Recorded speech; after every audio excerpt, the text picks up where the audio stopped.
तो क्या आप धनबाद से लड़ने वाले हैं चुनाव कि गिरिडीह से देखिए लड़ने वाले एक्चुअली हैं? मेरा मन धनबाद ही था अच्छा। और अभी भी मेरा दिल धनबाद को ही फेवर करता है। हम्म। लेकिन चूंकि मेरा मत ये है कि जब मैं चुनाव पहले लड़ूंगा, हम्म। एक नौजवान के लिए चुनाव लड़ना कहीं ना कहीं एक ड्रीम भी होता है। हम्म।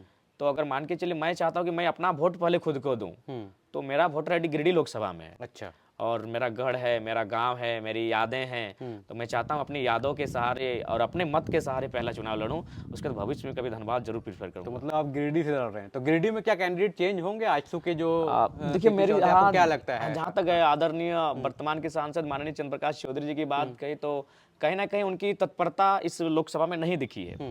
और उसके बाद अपनी अर्धांगिनी जी को रामगढ़ विधायक बनाने भी चले गए, तो लोगों में ये भी रोष है कि भैया आप सांसद, पत्नी विधायक, ये सिस्टम आखिर कब तक चलेगा। तो ये रोष लोगों में है और मुझे लगता है कि शायद प्रत्याशी बदलने की भी संभावना है। हो सकता है डॉक्टर लंबोदर महतो गिरिडीह के लिए आमंत्रित हो सकते हैं अगर आजसू को सीट जाता है तो इस उहापोह की स्थिति में है फिलहाल एनडीए गठबंधन गिरिडीह और धनबाद को लेकर। यहाँ मतलब कुछ आपको ऐसे नतीजे भी सामने आएंगे जो आपको चौंका सकते हैं।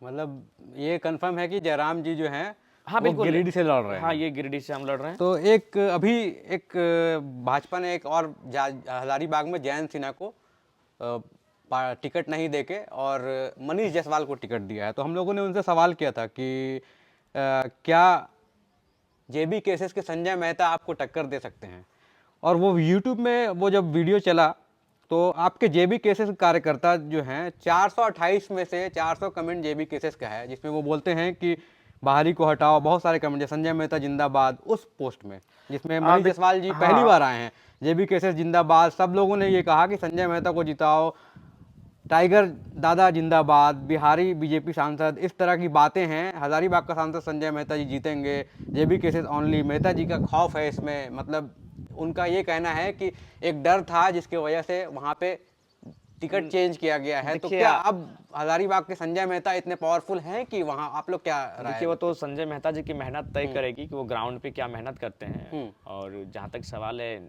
ये हम लोग के लिए अब 428 में 400 कमेंट, जाहिर सी बात है वो यूथ हैं, तो ये हम लोग भविष्य में अपने आप को हजारीबाग में बेहतर भी पा रहे हैं और वर्तमान में भी हैं।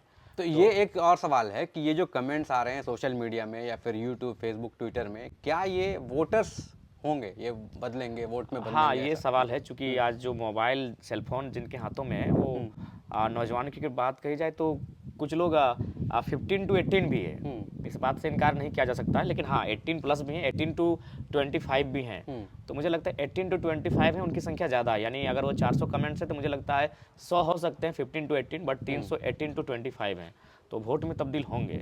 मतलब आपको लगता है कि हजारीबाग में भी हाँ बदलाव आ हजारीबाग सकता में भी है? बदलाव आ सकता है। वो हमारे वहाँ के जो कैंडिडेट होंगे उनकी मेहनत पर और उनके लोगों से एक्टिविटी पर डिपेंड करता है। मुझे उम्मीद है बेहतर वहाँ भी तो करेंगे। जैसे भाजपा ने तो लिस्ट निकाल दी 195 लोगों का, आप लोग कब जारी करेंगे और किस विधानसभा में आप लोग लड़ने, किस लोकसभा में लड़ने देखिए जा रहे हैं? हजारीबाग कंफर्म है, कोडरमा कंफर्म है, गिरिडीह कंफर्म है, धनबाद है, रांची है, उसके बाद और 2-3 सीटों पर हम लोग अपना, इससे क्या होगा कि हम लोग का चुनाव लड़ने से जीत की संभावनाएं कहीं होंगी, कहीं वोट के प्रतिशत की संभावनाएं होंगी, और कहीं कम से कम हमारे संगठन का विस्तार हो जाएगा, हमारी कैडर जीवंत रहेंगे। तो इन चीज़ों को लेकर चुनाव लड़ने की हमें आवश्यकता है और उसी दिशा पर काम कर रहे हैं।